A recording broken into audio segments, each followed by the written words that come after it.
Kalau yang namanya kekerasan, TK udah. Dari TK iya. Pernah sekeras apa kehidupan Mas Bodaks? Nikam orang. Nikam. Nikam. Niatnya sih membunuh gitu. Sampai 2013 itu pernah jadi story. Makanya ada tato angka 13 ini ada historinya juga gitu. Oh, apa Mas makna tato di sini 13? Refleks saya ngambil pisau lipat itu. Mau saya habisin langsung di lehernya itu. Yang di sini ini nama salah satu kafe di Solo. Waktu itu ada ajang event tato. Ya Allah, nama kafe. Terus yang nggak masuk akal buat saya, mata itu berarti tato juga? Hari ini kedua kalinya saya dimata-matain sama orang. Tadi pagi dimata-matain sama Bang Irfan Hakim, sekarang sama Bang Denny. Buat teman-teman yang lagi mau memulai atau yang lagi pengen belajar, apa sih yang bisa Mas Roni share? Kalau bagi saya ini orang dengan kalimat hijrah ini, bagi saya ini terlalu berat.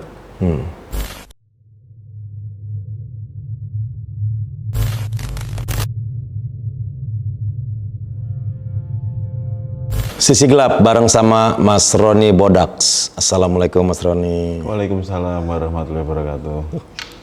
Luar biasa Mas Roni. Biasa di luar Bang. Mas sehat Mas ya? Ya Alhamdulillah sehat-sehat terus. Mas Roni asal dari mana Mas? Asalnya dari rahim ibu. Oh benar. Ya. Kalau saya lahir dari kesepakatan bersama. Jadi dari rahim ibu. Iya. Lahiran tahun berapa sih? Masih muda banget kayaknya. 1996. Oh, Tahun 96. Bulan 3 tanggal 26. Bentar lagi berarti. Maret berarti sebentar lagi ulang tahun. Iya, harusnya ngasih kado lah besok ya. Oh, siap. Saya tunggu pokoknya. Iya. Kita ngobrol sampai ulang tahun aja nih ya. Jadi Boleh lah. kita pas jam 12 kita surprise. 2 berarti 25. Jadi 25 malam jam 12 pas lebih 1 menit baru selesai. Nah, ini sekarang tanggal berapa nih? 21. 4 hari saya kuat ngobrol ya. Boleh, siap juga saya. Terakhir saya 9 hari ngobrol sampai pingsan-pingsan di sini. 9 hari kan? Iya, 9 9 aja hari. lah, nggak usah lama-lama. Mas Roni ngobrol paling lama berapa hari? Paling lama? Paling lama itu ngobrol 3 hari. 3 hari pernah? Iya, tapi saya tinggal tidur. Oh tinggal. Kalau saya pernah nggak tidur Mas. Enggak, dia ngobrol terus tapi saya tidur. Oh. Teman saya ngobrol terus tuh, Iya. 3 malam. Saya tidur terus gitu. Oh mendingan nggak usah deh Mas. Pulang aja ya. Ntar bukan saya ngobrol, Masnya tidur. Jangan. Waalaikumsalam warahmatullahi wabarakatuh. Nah Mas Roni Bodaks, ini saya penasaran Bodaksnya tuh apa? Biasanya tuh ada ceritanya tuh di balik nama. Apa bocah mendadak? Bocor mendadak. Enggak, kalau Bodak itu sebetulnya itu nama panggilan dari almarhum bapak. Oh. Bapak dulu itu namanya kan Bapak Sri Mulyadi. Nah, terus bapak itu kan bukan juragan, jualan ban. Oh bisnisnya ban. Ban, iya, bisnis gelap lah. Ya, bisnis gelap. Belum ada PLN waktu itu. Gimana? Belum ada. Oncor juga minyak aja belum ada itu waktu itu. Oke. Ya. Jadi bapak itu dipanggilnya Pak Bodak. Nah, nggak tahu kenapa sampai dari 5 anak ini dipanggil Bodak cuman saya. Nah, kakak saya yang nomor 1 sarjana nggak dipanggil Bodak. Muhammad Farhani nggak. Terus masih Taufus Basari nggak. Novi Alfa nggak. Saya Muhammad Ridwan Syahroni. Nah, terus teman-teman manggilnya Bodak. Karena dulu kalau kecil teman-teman yang dipanggil bukan namanya, nama orang tuanya yang dipanggil. Benar. Iya kan? Pernah juga dulu. Pernah. Untuk dulu rapot itu seperti buku aib buat anak sekolah. Karena kalau rapot kita dipegang teman, dilihatin sama bapaknya. Nah, jangan sampai tahu lah. Jangan sampai tahu. Kalau ada nggak duluan, terakhir aja ngambil rapotnya. Iya, kalau sampai tahu udah Mariono, udah ketahuan tuh. Mariono Kumpul gitu. Iya. Oh jadi nama dari nama panggilan papa. Dari kecil pun dipanggilnya berawalnya itu saya masih SD mana. Oke. Dari SD itu kan setiap pulang sekolah diajak keliling tuh cari limbah. Ban bekas itu yang bisa dibatik lagi tuh. Oh, yang di vulkanisir gitu ditambal. Dibatik lagi. Oh, dibikin lagi gitu ya. Oke. Dulu bapak itu batiknya di ban, kalau saya batiknya di kulit gitu. Iya. Oh, bapak tuh jadi nyari limbah-limbah ban, terus dibuat lagi. Ditebelin lagi. Apa namanya, dikasih alur lah, dikasih batik lagi tuh biar ada alurnya lagi. Nah, Suatu ketika itu di salah satu toko ban ditanyain, Pak Bodak ini siapa gitu. Oh ini anak saya yang nomor 4 gitu katanya. Oh ini Bodak Cilik gitu, Bodak kecil gitu. Oh, maksudnya. Bodak ya. Nah, Bodak besar kan bapak, Iya, Bodak iya, kecil iya. saya gitu dipanggilnya. Berawal dari situ teman-teman bapak manggilnya, hei Bodak kecil gitu, manggilnya ikut-ikut semua. Semua akhirnya teman-teman manggilnya Bodak. Temen pun juga nggak serentak, nggak tahu karena asbab dari situ, manggilnya pun juga udah Bodak juga gitu. Sampai besar dipanggilnya Bodak gitu, sampai SMP dipanggilnya juga Bodak juga, Roni Bodak gitu. Oh, akhirnya nempel Roni Bodak. Jadi berkah malah. Oh, amin. Kayak nama Bang Jali. Iya, Bang Papa saya kan Bang Jali, goyangnya goyang Bang Jali. Sampai sekarang juga orang manggilnya Bang Jali, Bang Jali. Gitu. Saya nggak nengok, papa saya nengok. Gitu. Karena kan waktu itu jalannya sama papa saya. Gitu. Oke, Mas. SD semuanya masih udah mulai kenal kekerasan belum? Kalau yang namanya kekerasan, TK udah. Dari TK iya, kan bangku kursi itu keras, meja keras juga itu. Oh keras. iya. Udah Bener. kenal gitu. Udah kenal ya. Barang-barang keras itu udah kenal gitu. Kalau yang lembek adonan cilok gitu ya. Iya.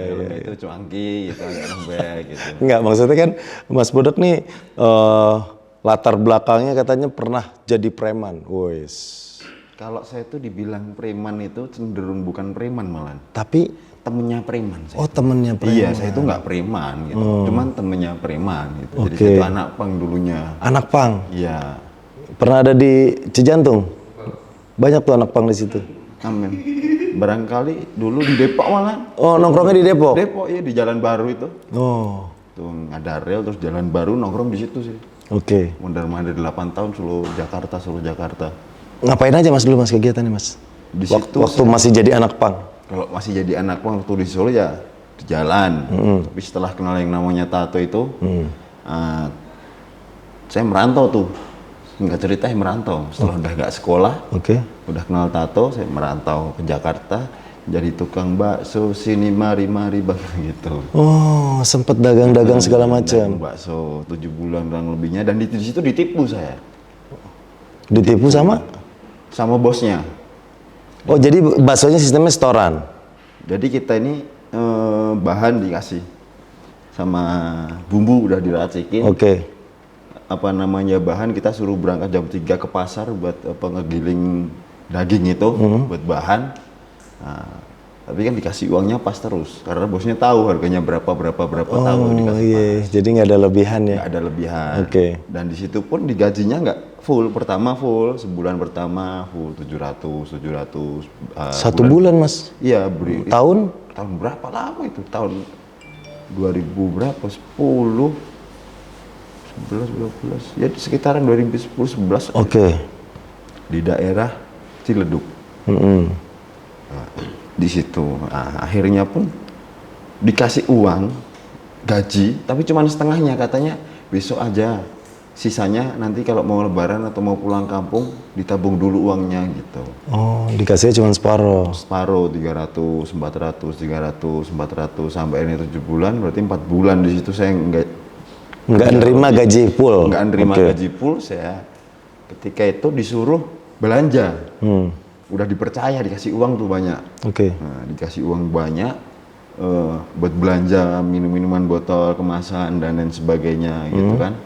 Sampai akhirnya pun sebelum belanja itu, hari H belanja, saya sudah mempersiapkan dulu pakaian saya, sedikit saya keluarin, saya titipin ke warung kopi. Oke. Sedikit sampai udah bersih. Oh, dan dia Bersiap niat buka emang mau cabut? Cabut. Oke. Ya kan? Kok kerja nggak dapet uang full, uangnya cuma habis buat beli rokok, pastinya gitu, buat hari-hari aja sebulan kurang. Buat makan, iya. Nah, akhirnya di situ saya punya rencana gitu, bukan rencana busuk, karena ya saya niatnya buat ngambil sisa gaji saya yang kemarin. Oh, hak gue yang disimpan dia gitu ya. Dikasih uang buat belanja, saya belanjain. Tapi nggak semuanya saya hitung. Berapa bulan kemarin? 4 bulan, 400 kali 4 berapa? 8.600.000. Oh, ini sisa ini. Uang kurang lebih 2,5 atau 2 gitu. Saya belanjain cuma sedikit. Saya ngirim, suruh tukang ojek, Pak tolong kirim ke toko itu, dia bilang gitu. Kan gitu. Nanti kalau dari siapa?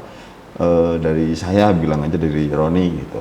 Kalau ditanyain orangnya masih belanja lagi, sisanya masih banyak gitu. Nah, sisa uang itu saya bawa pula kabur.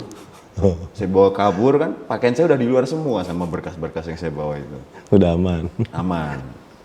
Terus akhirnya udah ketemu lagi belum sama orang itu? Sampai sekarang alhamdulillah Allah tidak pertemukan lagi gitu. Iya. Jadi masih Allah lindungin terus gitu. Iya. Tetapi kan itu emang ngambil haknya. Saya sendiri. Haknya. Oke. Mas, konten saya ini sisi gelap. Pernah Bentar, kalau sisi gelap nanti tayang di YouTube gelap terus gitu semuanya atau gimana? Ada gambarnya? Ntar ada megangin senter soalnya pas tayang. Oh iya. Oh, jadi lumayan agak terang lah. Sponsor itu ya, pakai bambu itu boleh. Bisa. Lucu nih orang ini. Iya. Bawa Mas, pulang boleh dimesin. Pernah sekeras apa kehidupan Mas Bodaks? Kalau dibilang keras sih bukan keras ya. Karena kalau yang Pernah senakal apa, Mas? kalau nakal itu saya tuh laki-laki itu nakal wajar. Oh, benar. Tapi kalau jahat jangan. Oke. Nakal wajar laki-laki gitu. Tapi Iya. kalau jahat jangan gitu. Oke. Mas Nakal Bodak ya. nakal apa sih nakalnya? Dalam ketika dulu jahiliyah masih di jalan lah ya. Kalau cuman mabuk dan lain sebagainya itu udah biasa gitu. Oke. Kayak narkoba dan sebagainya itu ya alhamdulillah ya sampai sekarang nggak ketangkep gitu karena sekarang udah enggak. Iya, Dulunya juga pun juga sama gitu. Oke. Tapi pernah tahu lah ya, Tahu pernah lah itu. nyicipin. Oke. Sampai 2013 itu pernah jadi story. Makanya ada tato angka 13 ini ada historinya juga gitu. Oh, apa Mas makna tato di sini 13? Maknanya itu di Ada- tahun 2013 itu pernah ada momen atau story ini yang sulit untuk dilupakan gitu. Jadi Kejadian? ketika usia masih di bawah, masih anak-anak lah, belum punya KTP itu udah merasakan pahitnya di balik jeruji gitu. Oh, sempat masuk berarti.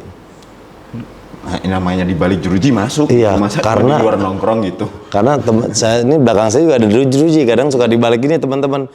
Kan makanya kalau udah story dibalikin lagi sama dia. Gitu. Kenapa Mas? Apa namanya? Nikam orang. Nikam. Oh. Nikam. Niatnya sih membunuh gitu.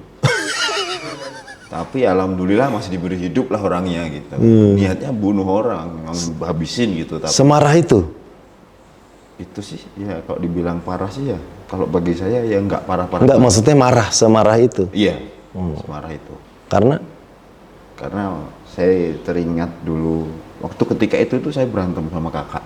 oke. Berantem sama kakak ya kan. Tapi cuma cekcok. Tiba-tiba itu kan orang-orang kampung datang. Datang saya dipegangin nggak tahu apa-apa, pegangin kaki, kepala, tangan kayak orang kesurupan itu dipegangin semua. Saya inget itu orangnya satu-satu saya bilang. Nah, sampai akhirnya di situ kejadian di rumah itu selesai, saya ingetin ini kalau nggak dilepas tunggu aja besok satu persatu rumah saya ketok pintu. Bener. Nah, habis itu dipegang, nah, berapa hari kemudian saya ketok pintu satu-satu, saya ajak keluar, saya habisin tuh. Saya pukulin, satu dapat pukulin, satu dapat lagi pukulin lagi, habisin lagi, ada sampai udah minta maaf, udah nggak ampun-ampun gitu. Nah, beberapa orang itu kan yang yang saya inget itu, dalam arti yang saya inget itu yang paling parah itu, saya paling nggak suka dipegang kepala ya. Oke. Dalam arti dipegang kepala udah kurang ajar banget, sampai pegang kepala, rambut dijambak taruh bawah gini. Padahal mereka juga kan nggak tahu masalahnya. Nggak tahu masalahnya. Toh cuma berantem sebenarnya internal gitu. adik kakak ya. Keluarga gitu. Oke. Cuman dia ikut-ikutan aja jadi sok pahlawan aja di depan orang tua saya gitu. Oke. Mas Roni ingat semua tuh orang-orang itu. Orang-orang ingat ini kalau nggak dilepas habis kau besok, saya bilang gitu. Saya habis ini, nggak peduli kamu anak siapa ya. Mau langsung laporin polisi silahkan laporin saya. Nggak peduli, saya nggak takut mau dipenjara berapa tahun, tapi setelah itu keluar tetap saya habisin lagi, saya bilang gitu. Bener, akhirnya pun di situ temu beberapa orang itu udah cekcok berantem. Yang paling parah? Oh ya itu padahal. Oke. Nah, akhirnya pun saya dikeluar sama beberapa orang itu lah. Ada satu anak dari orang lah ya, dia nggak bisa disebut Oke. bapaknya lah. Iya. Nah, jadi sok pahlawan, misah itu. Udah. Saya ingat, oh dulu saya masa kecil dulu ini disuruh beli rokok pakai uang saya, dipaksa gitu. Kalau nggak mau dipukul pakai sandal kepala saya gitu, sampai seperti itu kan. Oh, dibully. Dibully, dihabisin terus gitu sama anak-anak itu. Nah akhirnya pun ketika saya udah dewasa, maksudnya udah ngerasa saya udah besar gitu kan. Nah, dulu saya kecil kamu bully, kamu caci, kamu makin nggak masalah. Tapi sekarang udah sama-sama kita besar, ayo siapa yang menang gitu aja. Siapa yang bisa hidup, siapa yang bisa bertahan. Nah, akhirnya di situ saya ingat orangnya itu, ya udah refleks saya ngambil apa namanya pisau lipat itu, mau saya habisin langsung di lehernya itu. Dia nengok kena bahunya sini 9 Jahitan. atau 9 cm kurang lebih. Saya habisin di situ, akhirnya dipukul pakai bambu besar gini sampai bambunya pecah itu. Sampai bambunya pecah pun ya nggak masalah bagi saya, udah biasa gitu. Sampai akhirnya pun di situ dilaporin polsek udah nggak berani nanganin, akhirnya ke Polres, langsung ke Polres. Karena polsek kalau lihat kelakuan saya udah angkat tangan. Ini anak mau diapain, di penjara, dikurung berapa hari di sini juga nggak kapok gitu. Malah makin jadi gitu kan, keluar makin jadi gitu. Tipiring aja makin jadi, malah dilawan gitu kan. Akhirnya pun 7 bulan saya Masuk. masuk ke situ. Itu masih anak-anak. Umur berapa tuh, Mas? Kalau anak-anak di bawah 17 tahun berarti usia 16 itu. Wah. 16 tahun saya di bagian anak-anak 3 bulan. Setelah itu ulang tahun di dalam, saya 17 tahun, KTP keluar, saya minta pindah dewasa. Sama apa namanya dari pihak rutan dilarang. Jangan Mas gini, selesaiin aja kurang 4 bulan. Enggak Pak, kan saya udah dewasa, jadi saya pindahin aja ke dewasa, saya bilang gitu kan. Nah, di situ saya banyak belajar, emang saya sengaja gitu. Sengaja. Akhirnya jadi tempat belajar. Tempat belajar di situ. Baru datang pun ada orang langsung minta uang gitu. Ambil aja uangnya kalau sampai bisa, saya bilang. Tapi saya orangnya kan cerdas. Depan saya ini CCTV kelihatan sini jalan sini, ambil uangnya ke sini. Nanti yang bisa yang habis saya atau kamu, saya bilang gitu. Itu orang besar apa namanya? Orang dewasa gede gitu, ya. Dewasa gede gitu kan. Akhirnya pun juga enggak berani. Sampai di kamar pun ada orang malak, saya diam. Akhirnya pun di saat itu ada tetangga saya. Masih Oh, di dalam? Iya, di dalam. Oke, ketemu di situ. Di situ udah namanya kalau orang masuk udah residivis berkali-kali itu, udah puluhan kali masuk. Ketika saya ditanyain, nama kamu siapa? Roni. Kasusmu apa? 351 itu penganiayaan. Rumah kamu mana? Belakang patung tembak. Duh, saya utaranya patung tembak gitu. Bapak kamu namanya siapa? Pak Bodak. Loh, itu teman saya, kalau saya nggak punya uang minta sama bapak gitu. Nanti kalau ada orang di sini yang ganggu kamu, nyentuh kamu, bilang sama saya habisin. Iya bang, ada. Siapa namanya? Itu orangnya, kamar sebelah. Dia amperin, habisin itu orang. Kalau kamu sampai nyenggol ini Roni, ini adik saya nih, kamu senggol, dia bilang gitu. Kamu habis semua gitu. Sampai akhirnya di situ ada yang nge-backup di situ. Punya backing kuat lagi. Backingnya kuat sekali ya kan. Padahal itu saya nggak minta gitu. Iya. Tapi kalau saya ada rezeki ya saya bagiin gitu. Setiap besukan ya, setiap kamar saya kasih makanan 1 kantong besar gitu. Apa dibesuk dibawain 4 kantong. Saya minta Pak bawain 4 kantong besar gitu. Setiap kamar saya kasih satu bagi rata. Indomie juga gitu, Indomie 4 gitu ya udah. Bagi 8 gitu ya, dua saya bagiin semua. Jadi dari awal seperti itu pun jadi orang segan gitu, mau minta uang gitu. Orang nggak minta aja dikasih, apalagi ngapain kita minta gitu kan. Oke. Nah berarti Mas Roni merasa itu salah satu part berat di Kalau dibilang berat, ya berat sih gitu. Iya. Karena Karena masih remaja juga ya, masuk ke dalam. masih anak-anak. Masih anak-anak. Muda gitu. Iya. Keras kehidupan di sana Mas ya? Iya, kehidupan di sana itu keras, banyak pelajaran. Akhirnya setelah keluar Ya makin jadi lagi. Jadi pinter, jadi cerdas, jadi pinter gitu. Karena berguru langsung sama pakar. Iya, berguru langsung sama pakar-pakar di situ gitu. Iya. Tahu udah penuh. Kalau waktu itu baru di sebelah kanan. 13 ini udah dong kan kejadian. Belum. Oh belum. Oh setelah keluar. Setelah keluar berapa tahun baru saya kasih angka 13 itu. Kalau yang belum ada, di kepala kosong, wajah kosong, leher belum ada. Baru cuma di sebelah tangan sini sama kaki gitu. Oke, awalnya tato pertama yang mana sih Mas? Di sebelah kaki. Di sebelah kaki. Oh sebelah kaki karpet. Sini berarti ya. sebelah kiri, kaki sebelah kiri. Oh itu. Nah, ini Awalnya gimana? Iseng lagi nongkrong? pertama kali itu saya ngeliat orang ditato waktu sekolah itu, masih sekolah SMP. Oke. Nongkrong sama anak-anak pang, pulang sekolah nongkrong, pulang sekolah nongkrong, pulang sekolah udah ya orang Solo ya kan, namanya Solo itu kan kota seperti itu kan. Oke. Akhirnya pun sakit gak sih? Enggak gitu. Masa? Iya nggak sakit. Ya udah saya nyobain. Mana? Ini buat bekas kena knalpot. Ya kan. Oh maksudnya biar ngamanin biar nggak kelihatan. Biar nggak kelihatan, masa ganteng-ganteng ada tompelnya di kaki. Iya. Tutup tuh dengan gambar. Gambar apa inget nggak? Bulat doang. A. Oh huruf Buletan A. anarkis itu logo anarkis. Oh iya anarkis. Ada buletannya. Iya. Gambar di sini. Tapi kok kelihatannya saya lihat-lihat lagi kok cuman gini doang gitu, nggak kelihatan keren ya gitu kan. Akhirnya pun ya udah saya tutup lagi gambar. Yang nutup mabuk sekalian juga. Sayanya juga mabuk. Setelah sadar-sadar, loh gambarnya kebalik-balik gitu. Tengkoraknya di luar, apinya di dalam kan itu. Harusnya kan tengkorak dulu baru apinya di luar gitu kan. Oh bikin. Lu kok kebalik-balik gimana saya gitu kan. Ya nggak tahu, rasanya juga mabuk. Waduh saya bilang. Oh bikinnya tengkorak terbakar gitu. Iya, ada Jadi api. tengkorak banyak, Iya. terus backgroundnya itu nanti api-api. Nah, Oh dia kebalik. jadinya malah api di tengah. Apinya di tengah-tengah gini ya kan. Tengkoraknya di Tengkoraknya di samping-samping gini. Ya udah, namanya udah terlana jadi bubur nggak apa-apa lah, besok dibaikin lagi gitu. Oke. Tapi kan kalau saya lihat malah ngeblok gitu itu Mas. Ini udah ditiban lagi akhirnya. Akhirnya timbah lagi. Nah, yang sebelah kiri, yang sebelah dalam sini juga jelek juga. Nggak jelas lah gambarnya gitu kan, karena apa tukang tatonya beda-beda gitu, nggak jelas. Ya udah saya habisin aja. Oh tatonya emang bukan tato artis, yang temen yang bisa gitu Iya, ya. awal mula pertama kali itu gitu. Terus Saya akhirnya belajar lagi di dunia tato, disuruh belajar gambar. Saya nggak ada basic gambar, nggak ada basic seni di situ, maksudnya dalam arti di kanvas nggak bisa. Terus megang mesin gini nggak tega gitu kan, orangnya nggak tegaan lah gitu. Maksudnya ya bisa cuman bisa-bisaan gitu kan. Sampai akhirnya di situ saya waktu di Jakarta itu setelah jadi tukang bakso, saya ditelepon sama temen, dikasih alamat kesini, ketemulah sama anak-anak pang di situ. Dapat link banyak, ternyata di daerah Depok itu belum banyak tukang tato. Saya pulang ke Solo, temu teman, akhirnya teman ngobrol, berangkatlah ke Jakarta berdua. Teman saya tukang tato, saya backup dan marketing. Berapa sekian ini? Udah saya anterin, nanti murah gitu. Masih bagus. Ini yang tato artis kan. Akhirnya pun ya saya jadi kalau dapat 2-3 gitu kan saya dapat fee.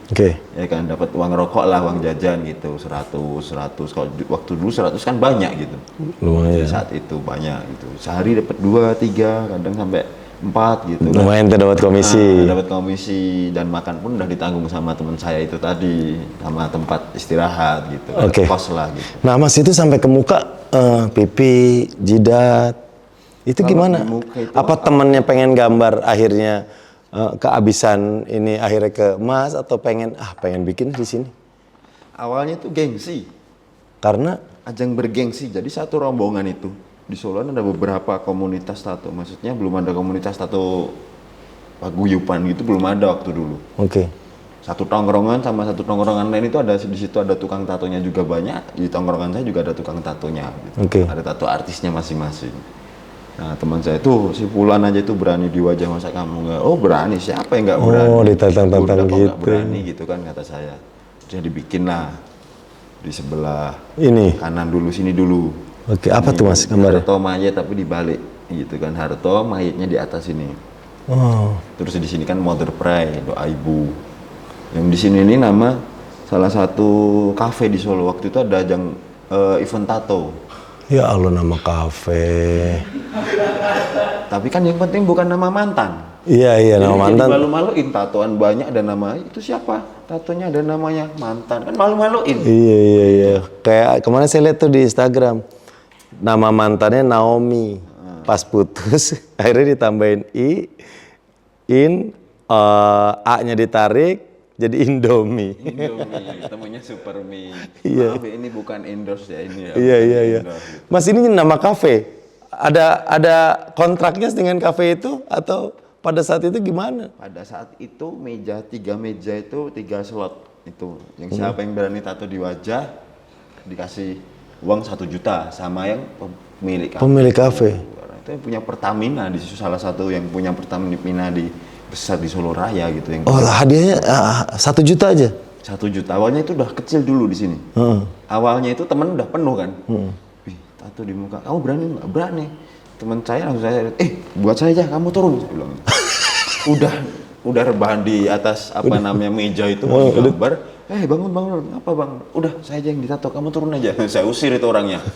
Karena nggak berani kan gitu. Nggak berani ngelawan, nggak berani nolak. Oh ya udahlah gitu. Mas Roni sadar itu tato akan selamanya ada. Pada saat itu apa coba? Pada saat itu mikirnya ya biar duit aja. Cuan aja gitu kan. Akhirnya ditulislah tuh nama kafe. Nama kafe. Nggak sama alamat lengkap. RT RW gitu. Takutnya penuh ya kalau alamat RT RW kelurahan. Nama-nama pegawai juga. Sampai aja di situ. Oke. Kecil dulu. Kecil. Yang bawah ini ya? Manajernya dari kafe itu tadi dibilang, kecil nggak kelihatan bang, yang besar kalau bisa gitu. Udah jadi.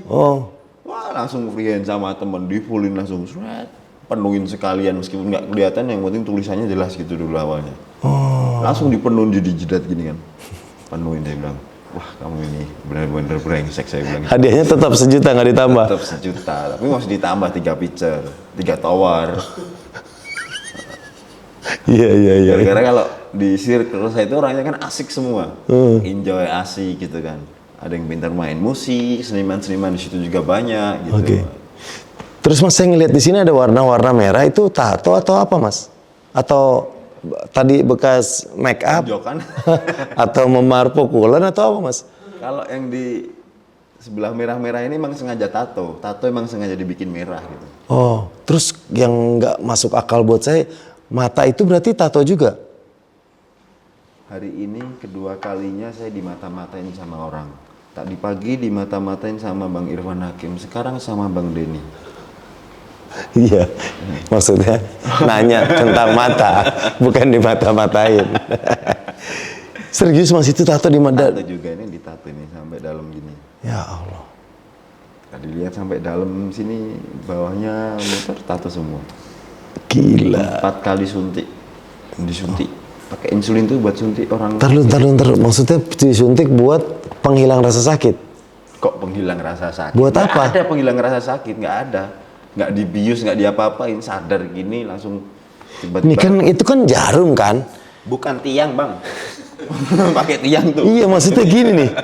Nih mata kita kena batu kecil aja perih. Itu kan baru kan berarti keluar masuk, itu gimana Mas? Enggak keluar masuk. Pakai jarum suntik. Disuntik tinta bola matanya itu. Jadi di atasnya ini. Jadi Beda sama kulit. Beda. Di otak gue tuh kayak kulit. hancur matanya.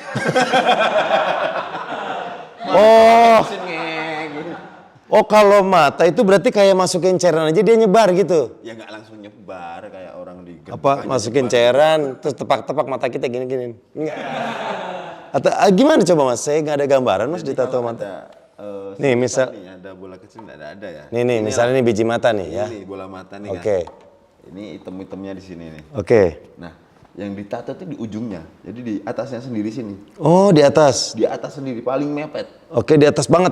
Ya, paling atas sendiri. Satu suntikan tuh. Satu titik atas, terus selesai atas, sebelah kanan, selesai sebelah kanan, sebelah bawahnya lagi, Oke. habis bawah sebelah kiri. Jadi sekali tempo itu langsung 4 tusuk langsung, seret. Oh, tintanya langsung nyebar gitu, ser. Enggak langsung nyebar, proses. Masa tiba-tiba langsung nyebar gini kayak. Iya enggak, maksudnya iya, maksudnya pada tahapannya begitu kan yang terjadi kan, tintanya nyebar kan. Langsung gitu, masih belang-belang gitu. Terus? Tapi kan tintanya banyak yang masuk tuh, dikucek-kucek gini, tapi nggak langsung nyebar gitu.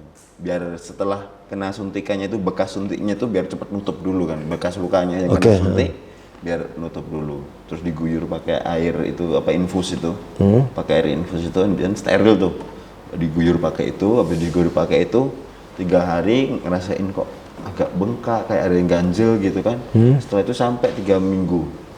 Bengkaknya itu sama hidung lebih bengkak besar matanya. Jadi kalau mikir bisa ngelihat bang waktu prosesnya, ya nggak bisa lah orang bengkaknya aja sampai seperti sama hidung aja hampir sama gitu.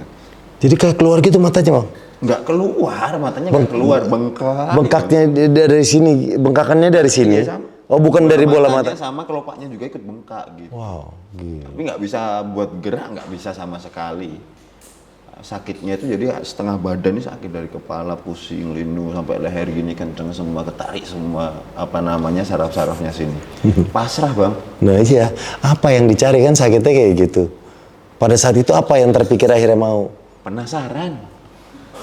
Kayak deketin cewek tuh penasaran, tapi deketin tinggal pergi gitu. Wah. Jadi kalau ini kan tato, beda sama deketin cewek. Kalau saya dideketin cewek, ceweknya yang pergi. Gengsi lah masa Roni deketin cewek kan gitu. Biar ceweknya yang deketin saya gitu. Iya. Berapa lama pulihnya sampai akhirnya bener-bener rata? Kurang lebih itu ada 3 minggu. 3 minggu itu baru pulih. Waktu itu tobat. Oh, berpikir Udahlah, saya nggak berani macam-macam lagi lah, nggak minum, nggak ini, nggak itu, ditawarin ini itu saya tolak semua. Udah saya tobat gitu. Setelah sembuh, bisa ngelihat, wah langsung. Tuh kan gue berani, lu aja nggak berani, ngapain lu?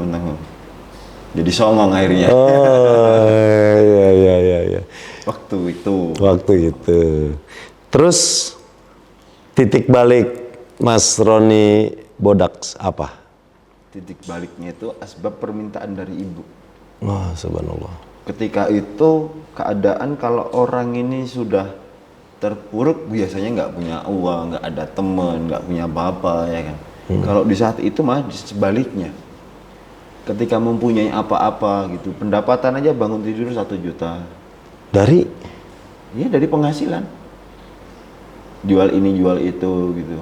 Jual-jual yang terlarang-terlarang itu saya jual. Oh. Tapi saya kan cuman otaknya aja gitu. Jadi saya nggak pernah pegang barangnya. Oke. Oh, berarti padahal pada saat itu masih berjalan tuh Mas ya? Masih.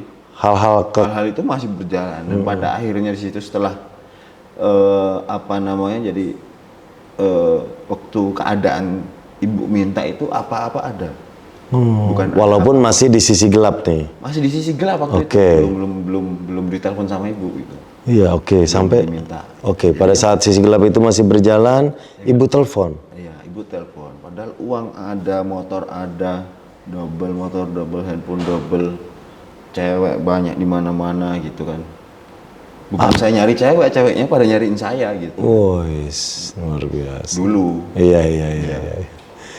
Apa yang disampaikan ibu Mas sehingga Mas Ibu Roni itu minta Mas Roni, setelah Bapak almarhum itu di Jakarta, waktu itu kan Bapak berobat. Singkat cerita, dimakamkan di Solo, ibu balik ke Jakarta lagi. Karena mengurus keuangan di salah satu komplek perumahan gitu. Komplek perumahan besar gitu di daerah Jakarta Selatan. Beberapa komplek lah. Oke. Kan nggak bisa langsung pulang gitu, nggak bisa langsung mengundurkan diri dari pekerjaan gitu. Iya. Sampai akhirnya ketika itu ibu telepon, Assalamualaikum, kok nomor baru, saya angkat. Mas Roni, ini ibu gitu. Ibu pengen pulang ke Solo, di Jakarta sekarang kesepian, bapak udah meninggal, udah almarhum. Di saat itu ibu pengen pulang, tapi syaratnya satu. Apa itu bu syaratnya bu? Mas Roni buat sholat lagi, Mas Roni buat ngaji lagi, baru ibu nanti mau pulang. Padahal keadaan di rumah itu buat studio tato, thrifting ada, belum ramai kayak zaman sekarang gitu. Ada uang di thrifting aja itu sama temen itu, uang temen di situ aja hampir kurang lebih 50 juta itu ada buat modal di situ. Oke. Studio tato ada, apa-apa ada di situ semua. Permintaannya tadi bikin surat, bikin apa Mas? Bikin? Apa? Permintaan ibu tadi apa? Minta sholat sama ngaji aja. Oke, minta sholat sama ngaji. Ibu cuma mintanya Mas Roni sholat lagi, ngaji lagi ya gitu. Nanti ibu pulang. Tapi kan kita nggak tahu pulangnya kapan gitu kan. Akhirnya pun saya berpikir gimana caranya rumah saya ini bersih lagi, dan bagaimana caranya saya bisa belajar. Mau belajar lagi bagaimana caranya. Bukan gimana caranya, kalau orang bilang gimana caranya nih kan bingung. Kalau saya udah bagaimana caranya. Jadi Mas Roni yang mencari. Nekat aja gimana caranya, udah sampai akhirnya pun saya belajar di tempatnya Abah Ali, Pondok Pesantren Takmirul Islam. Saya di situ kurang lebih 1 tahun ada di situ. Oke. Ketemu sama Pak Kiai. Awal ketemunya nyari. Sebelumnya itu didatengin orang terus, Paman saya datengin diajak ngaji, saya bilang bawa alkohol bang gitu. Oh ya udah besok. Oh, alasan Sampai terus. berkali-kali sampai akhirnya pun saya tahu jadwal ngajinya itu setiap sore pastinya. Kalau enggak pagi jam 9 enggak mungkin saya udah bangun kan. Sore habis asar itu pasti datengin ngajak ngaji. Kalau enggak habis isya gitu. Sampai akhirnya ketika tahu wah hampir asar jam 3 nih ya, air naga dulu diminum. Enggak dulu dah habis ini paling nanti datang ngajak ngaji. Bener datang lagi. Ayo ngaji ya. Bawa alkohol saya bilang gitu kan gitu. Bau naga jangan ngajak ngaji. Saya masih kotor gini. Oh ya udah bisa ya. Ya insya Allah saya bilang gitu. Ya, subhanallah paman. Datengin lagi gitu datang lagi. Berkali-kali seperti itu. Sampai akhirnya pun saya bangun tidur diajak makan. Tahu-taunya jam 9 pagi diajak makan ada orang ngaji. Ada majelis lah, majelis tadarus pada majelis itu. Saya datanglah ke situ. Cuman dengerin gini. Akhirnya kan belum ada keniatan. Jadi nggak betah waktu itu kan. Iya. Bang pulang bang ini nggak enak badan saya gitu. Dianterin pulang. Ada aja alasannya. Ada aja alasannya gitu kan. Gitu. Oke. Sampai akhirnya setelah ditelepon ibu itu saya memutuskan saya mau nggak mau harus belajar meskipun dalam keterpaksaan. Namanya orang belajar baik itu berawal dari keterpaksaan, nggak mungkin tiba-tiba bisa langsung baik. Nggak mungkin Bang Denny bisa tiba-tiba punya channel YouTube ya nggak, diundang sana sini ada job sana sini kan nggak mungkin. Ada prosesnya juga ya kan. Sampai akhirnya pun di situ. Sampai mana tadi lupa saya ngobrolnya. Sampai akhirnya setelah sering diajak paman alasan-alasan, sampainya ada kesadaran sendirinya momen kapan tuh Bang? Iya sampai kapan saya mau seperti ini kan. Oke. Nah, waktu ketika setelah ibu minta itu telepon itu saya dalam hati saya dan saya berpikir saya uang ada, perempuan banyak, narkoba ada dan sebagainya. Kurang apa saya ini gitu kan. Kenapa hati saya ini nggak pernah ada ketenangan? Seneng ada pastinya ya kan, orang dapat uang seneng, punya cewek banyak seneng. Ketenangan yang belum dapat. Ketenangan yang nggak dapat. Sampai akhirnya pun saya memutuskan untuk belajar di salah satu pondok pesantren itu di Takmirul Islam Surakarta, tempatnya Abah Ali. Beliau itu kiai tapi mau menampung orang-orang anak-anak jalanan, orang mantan-mantan preman, ditampung semuanya di situ, makan di situ, belajar ngaji di situ gratis nggak bayar. Saya datang di situ malam-malam. Oke, berangkat sendiri? Waktu mau berangkat kan nggak ada motor dah. Waktu udah nggak ada apa-apa di rumah, udah bersih, motor udah ada, udah saya habisin semua. Ketika itu langsung saya jual, udahlah, taruh mana, jual aja, udah uangnya kasih siapa, enggak apa-apa. Emang mau bener mulai, udah dinolin dulu semua saya gitu? Saya nolin dulu semuanya. Saya mau berangkat itu dari rumah nggak ada sepeda pun nggak ada gitu. Sampai akhirnya di pinggir jalan saya udah pakai sarung, pakai gamis, pakai peci. Akhirnya ada orang lewat, saya teriakin, mampir. Datang, apa bang? Mau kemana? Oh ini ada acara mau ke sana gitu sama teman-teman. Ini udah penuh berarti kan bang? Udah penuh. Oke. Udah penuh semua, udah full. Oke. Udah full. Akhirnya di situ temen yang saya panggil itu anterin saya kemana? Ke pondok pesantren. Waduh, buru-buru saya pergi dia. Mungkin kaget lah dengan keadaan kok tiba-tiba seperti itu langsung gitu keadaan. Penampilan dan permintaan bicara pun permintaannya nggak minta ini itu, biasanya minta tolong beliin rokok, tolong beliin ini, ambilin itu, tolong ke sana gitu. Orang pada mau gitu. Sampai akhirnya pun ditolak sekali. Berapa saat kemudian sampai rokoknya nggak punya waktu itu. Ditolak lagi setelah berapa saat kemudian masih malam itu juga lewat lagi orang, saya panggil lagi. Bang, mampir bang. Oh ya, putar balik melihat keadaan saya bengong langsung. Mau kemana bang? Saya mau ke Takmirul, ke Laweyan, saya mau belajar ngaji tempatnya Abah Ali kata saya. Serius bang? Serius. Waduh, kalau sekarang nggak bisa, ini ada perlu acara mepet ditunggu orang ini, saya nggak bisa nganterin bang itu. Padahal searah itu. Iya. Pergi lagi orangnya. Ya Allah, saya bilang. Dalam hati saya ini. Kenapa tuh menurut Mas Roni? Paling kaget. Orang kemarin pakai celana gombor, pakai celana robek-robek. Masih kriminal. Nggak pakai topi gitu, pakai topi snapback gitu, pakai piercing besar, bau naga. Kok tiba-tiba ini berubah penampilan dan minta tolongnya pun ke tempat. Mikirnya nggak jelas gitu. Ini orang ini udah gila nih kayaknya gitu. Akhirnya yang ketiga kalinya itu ada orang lagi lewat lagi datang. Saya panggil lagi, mampir, ngobrol-ngobrol, dianterin. Mau nganterin, belum naik motor pun orang teman saya itu tanya, "Bang, serius mau ke pondok?" "Iya, serius," gitu. "Bang, nggak ngelindur itu nggak ngigo. Bang, bangun dulu bang." Padahal kayak gini udah sadar, udah kayak ngobrol, gini, waras ya. gini ya kan. Bilang, "Bangun dulu bang, bangun gitu." "Ngapain, siapa yang tidur? Saya ini udah bangun," gitu.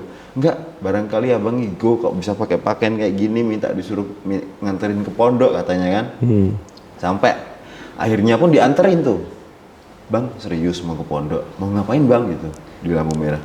"Udah, nggak usah banyak bicara, antar aja." Lampu merah pertama, lampu merah kedua, ditanyain lagi, "Bang, ini serius mau ke pondok?" Padahal belok kiri langsung kan, itu sampai berhenti. Iya. Ditanyain lagi, "Serius mau ke pondok?" "Iya, udah nggak usah banyak bicara." Sampai lampu merah ketiga udah mau deket pondok, ditanyain lagi tuh, "Bang, bener mau sholat, mau tobat bang? Serius?"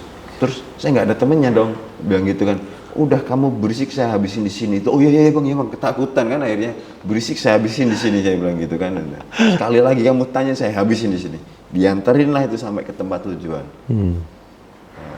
Nyampe di situ. Nyampe lah di pondok pesantren itu. Akhirnya pun jumpa sama beliau, Pak Kiainya.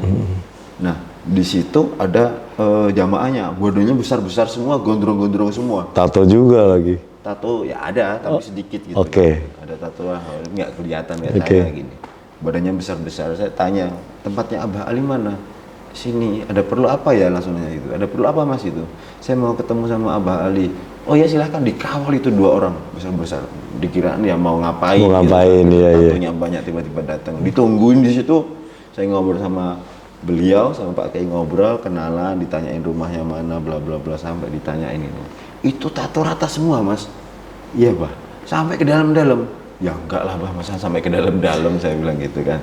Ngobrol 3 hari di situ, nggak disuruh ngaji, nggak disuruh sholat, cuman disuruhnya apa, makan sama mandi aja. Tengah malam jam 12 suruh mandi. Ada makanan suruh makan. Udah makan dulu, pokoknya makan dihabisin. Sampai 3 hari di situ, kok sampai saya subuh aja jam 6, jam 7 nggak ada yang bangunin.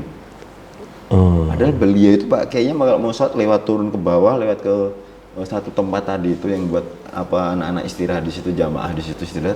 Yang lainnya dibangunin, saya nggak dibangunin. Selama 3 hari saya ingin, dalam hati saya, kok saya nggak dibangunin ya, cuma disuruh makan sama mandi. Iya. 3 hari itu saya tanya lagi, wah. Nah, menurut Mas Roni apa tujuannya Pak Kiai? Tujuannya beliau ini ternyata memang Ibadah harus dengan kesadaran. Iya, dengan kesadaran, bukan dengan karena keterpaksaan gitu. Meskipun berawalnya keterpaksaan gitu kan kita. Akhirnya pun kalau setiap subuh bangun. Kalau sekiranya udah tengah malam nggak bisa bangun subuh, sekiranya itu saya begadang sekalian. Habis sholat subuh, udah matahari udah terbit, saya baru istirahat. Sebelum zuhur bangun. Berjaga sholat subuhnya sampai seperti itu, sampai kurang lebih 1 tahun saya seperti itu, begadang terus. Belajar juga banyak hal tentang agama. Banyak hal di situ, bukan dari belajar diceramahi, dikasih dalil ini, ayat ini nggak boleh, itu nggak boleh, enggak. Tapi dengan akhlaknya beliau itu. Hebat ya Pak Kiai. Luar biasa beliau itu kalau setelah caranya itu nggak langsung dengan bicara, tapi dengan akhlak. Dikasih makan, dikasih minum, dikasih uang, dikasih rokok, dikasih bekalnya itu pulang ke rumah dulu, dikasihkan ke orang tua di rumah. Waktu itu ibu kan belum pulang, awal saya di situ. Setelah 3 bulan, saya tidur tengah malam itu, siang bolong saya tidur, dibangunin sama om saya yang nyamperin itu. Pulang, udah waktunya pulang. Setengah tiang belum nyawa, belum ngumpul semuanya, saya bilang, wih, pakai jenggot panjang gini, pakai peci Taliban, pakai jubah. Wah, ini malaikat siapa ini kok tiba-tiba datang? Orang dibangunin tiba-tiba disuruh pulang ya, Israel ini kayaknya ini saya begini. Tapi luar biasa ya caranya Pak Kiai itu, benar-benar dia tahu apa yang harus dia lakukan ke siapa. Mungkin kan dia ngelihat Mas Roni anak jalanan yang pernah hidup keras. Mungkin kalau diatur dikekang itu nggak akan kena. Iya. Jadi beliau tahu apa namanya karakter seseorang, bisa baca lah bahasa. Iya. Beliau itu mempunyai kelebihan yang sangat luar biasa. Saya berpikir kenapa keadaan saya ini bertato, ya, dengan keadaan saya bertato saya tidak mempunyai penghasilan, saya nggak kerja lah intinya, bukan penghasilan ya, maksudnya kenapa saya nggak mau kerja gitu. Oke. Ya nggak, masa rokok nunggu orang datang, rokok nunggu orang ngasih uang gitu kan, dalam diri saya malu gitu, dengan keadaan saya bertato masa saya nunggu dikasih orang, rokok aja sampai nunggu dikasih kan gitu ibaratnya. Sampai akhirnya pun di situ singkat cerita saya memutuskan pamit sama Pak Ki, saya mau pulang, ibu udah di rumah, karena nggak ada yang cari nafkah di rumah, saya izin buat pulang ke rumah. Lah terus kerja apa? Saya lanjutin tambal ban. Lanjutin itu tambal ban. Yang punya papa. Iya, yang punya bapak. Karena alat-alatnya masih kan, kalau dagangannya udah dikembaliin semua gitu, waktu semasa bapak sakit gitu. Nah, akhirnya di situ saya nambal, ya, udah nambal di situ beberapa saat kemudian datangin itu jamaah pakai gamis, pakai sorban datengin, diajak kenalan, dibawain kopi, bawain rokok, bawain snack, rokok double di situ. Pagi datengin sampai zuhur, akhirnya nanti sore datengin lagi, siang dateng lagi sampai asar, datang lagi dari maghrib sampai isya. Hampir kurang lebih 40 hari, 40 malam seperti itu terus. Saya penasaran dan benci ketika didatengin jamaah itu. Ini maunya apa sih? Orang mereka pada nggak ngerokok kok malah saya dibeliin rokok. Saya kan langsung bingung. Yeah. Ini orang maksudnya apa datengin saya terus ke sini gitu. Bener. Mau nggak mau mereka harus pergi dan nggak kesini lagi, gimana caranya? Udah. Terus apa yang dilakukan? Saya lakukan, saya ikut mereka sekali ini biar besok nggak datang. Biar mereka seneng aja lah gitu. Iya, gitu. karena mereka ngajak datang dan ngajak terus. Oke. Nggak langsung ngajak gitu. Oke. Kan. Cuman belajarnya di mana langsung gitu. Kita belajar di Masjid An-Nikmah Tanjung Anom Surakarta gitu, Serengan Surakarta, di daerah Solo Baru, arah ke Solo Baru katanya. Oh ya udah, saya ikut gitu, ikut ke sana sekali. Ada pengajian di dalam, saya di luar nongkrong di angkringan itu. Tiba-tiba setelah pengajian selesai bubar, ada orang datang pakai jenggot panjang putih, pakai sorban besar, pakai jubah, pakai tongkat, tiba-tiba datang saya dipeluk. Masya Allah ahli surga ini, Masya Allah ahli surga ya Allah, sampai dia doa nangis di situ. Akhirnya pun rokoknya apa? Beliin rokok. Suhunya 16 2 bungkus. Makan mas, makan di angkringan, makan habisin. Kalau ada teman-temannya ajak ke sini semua. Saya bengong, ini orang pakai sorban, pakai jubah malah beliin rokok, bilang Masya Allah ahli surga. Orang saya aja ahli maksiat kok dibilang ahli surga waktu awal itu kan gitu. Yeah. Dosa saya aja banyak gitu kok ahli surga gitu kata. Akhirnya di situ siapa itu mas? Dan itu pun sampai sekarang saya tidak jumpa lagi dengan orangnya. Oh. Gitu. Jadi itu wallahu alam, Allah kirimkan makhluknya di situ untuk dakwah atau untuk menyentuh hati saya di situ, nggak tahu juga gitu kan. Sampai akhirnya di situ kok orang ini malah baik banget, saya bilang saya ngerokok, kalau saya ngerokok sampai dilarang, dibilang haram, saya lempar itu ke muka orang itu tadi kan.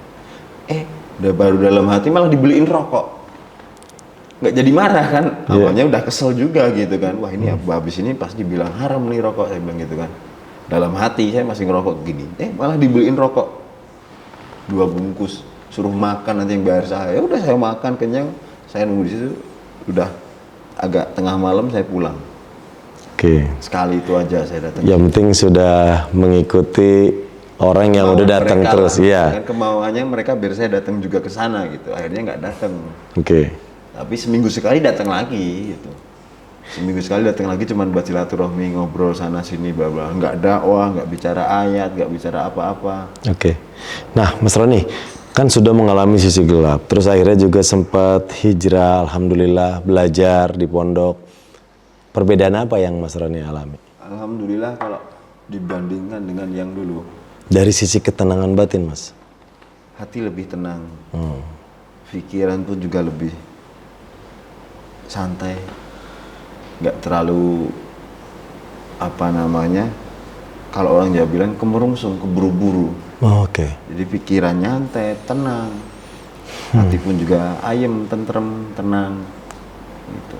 Keadaan ada uang, nggak ada uang. Kalau yang namanya manusia nggak pegang uang biasanya kan pusing. Saya pun juga pusing gitu kan. Sampai sekarang pun juga merasakan yang namanya manusiawi itu tadi, manusia gitu. Iya. Dan pada saat ini pun yang saya alami lebih nyaman lah, lebih nyaman dengan kehidupan sekarang gitu. Dibandingin yang waktu itu padahal serba ada, apa semua ada. Apa ada semua gitu. Tapi masih kriminal, tetap aja ketenangan nggak dapat ya Mas? Nggak dapat, temen banyak, tinggal bilang selesai semuanya. Ngasih uang, ngasih ini, dah ini kayak itu orang selesai semua. Sampai ya dia nggak nyentuh gitu, ngelukain orang, ngabisin orang, nggak nyentuh juga gitu. Berarti circle yang lama udah bener-bener lepas tinggal? Ketika awal hijrah saya tinggalin semuanya. Oke. Tapi setelah kenal yang namanya dakwah ini, terus saya ikut, ada temen juga, tatoan juga. Saya diajak piknik bilangnya, padahal iktikaf 3 hari di Magelang. Kata saya kalau izin sama ibu boleh mengizinkan, mengizinkan saya buat pergi 3 hari, saya ikut. Kalau enggak, saya enggak ikut, saya bilang gitu. Ternyata orang-orang jamaah tabligh itu orangnya cerdas.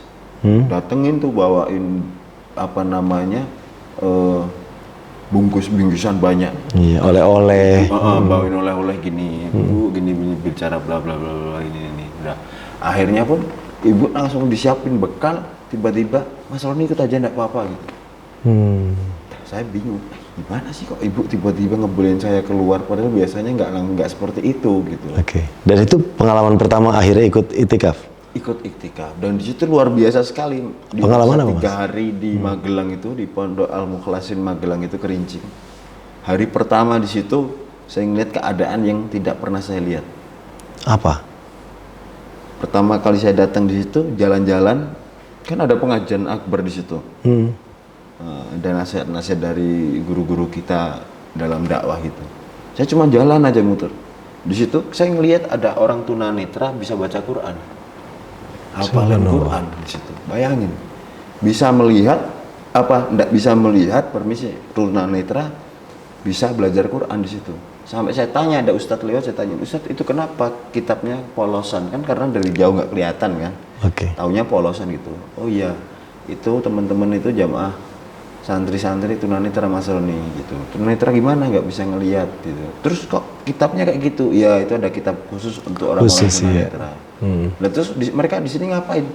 Belajar untuk menghafalkan Al-Quran. Saya kaget.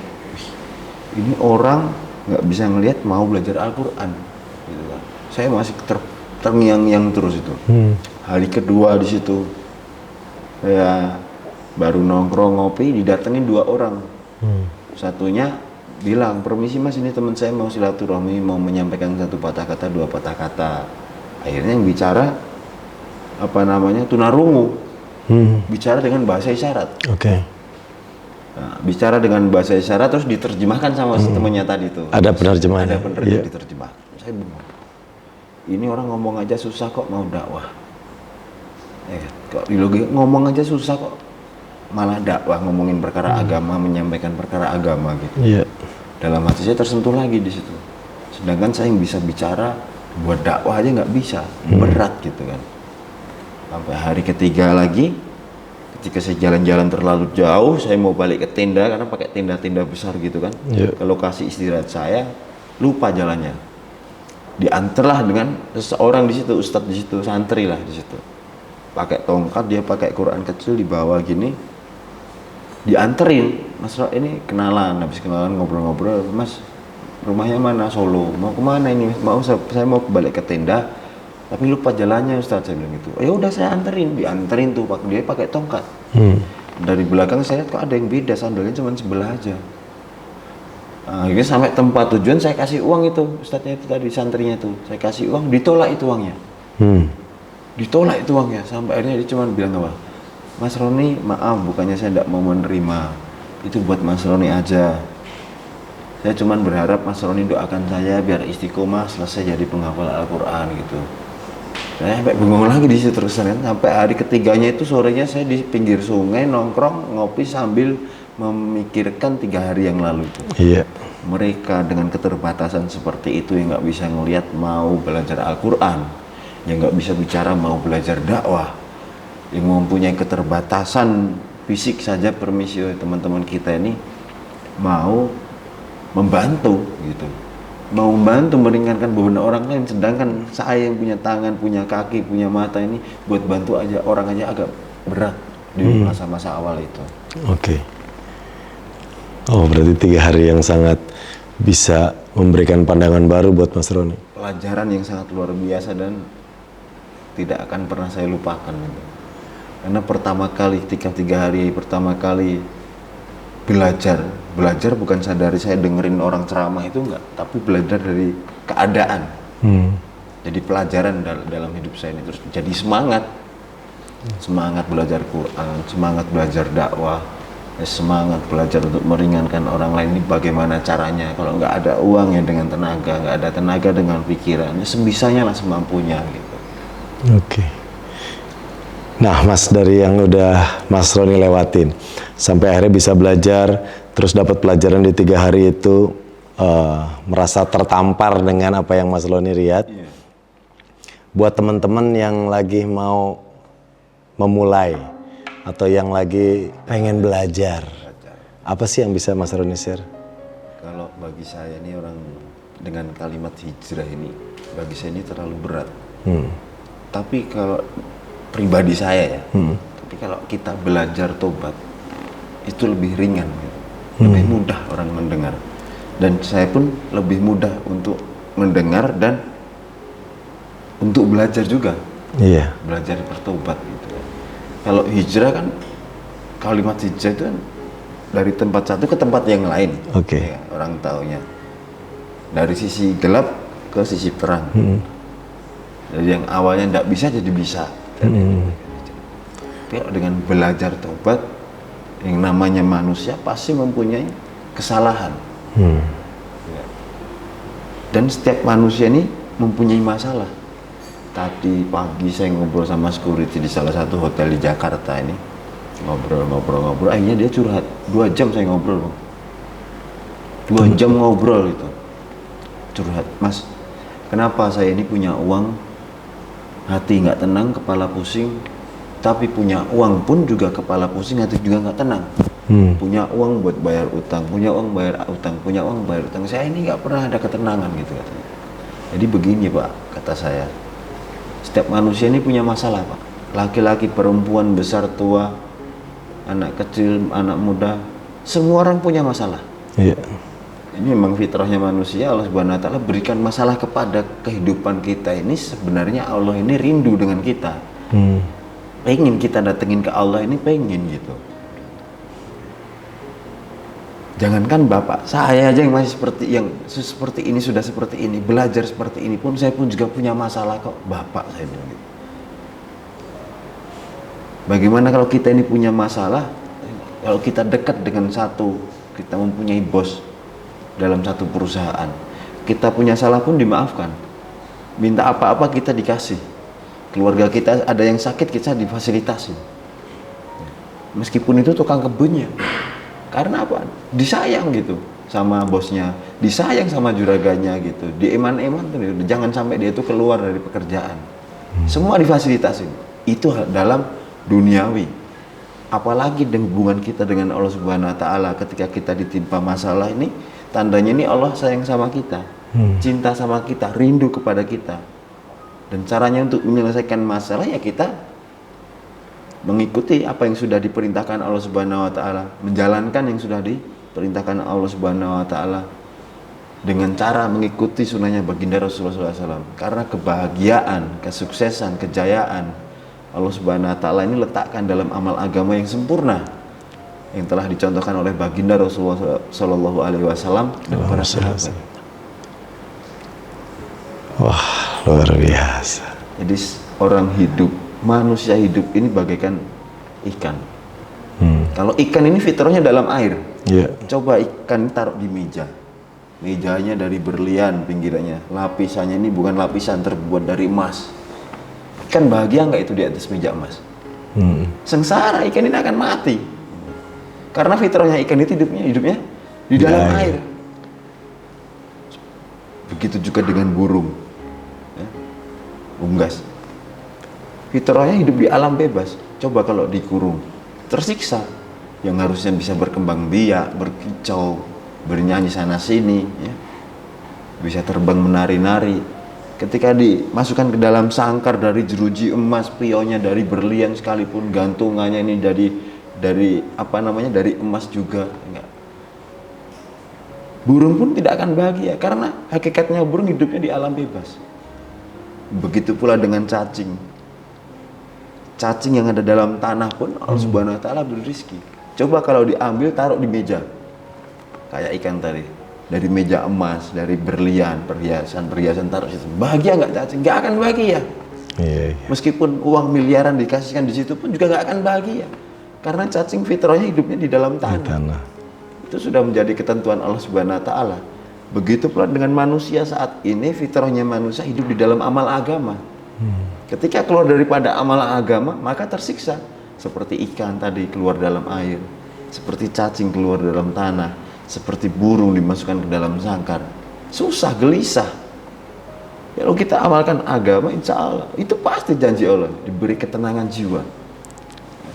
Dunia dan akhirat pun Allah jamin kalau kita amalkan agama. Apalagi kita menghidupkan sunnah-sunnahnya baginda Rasulullah SAW.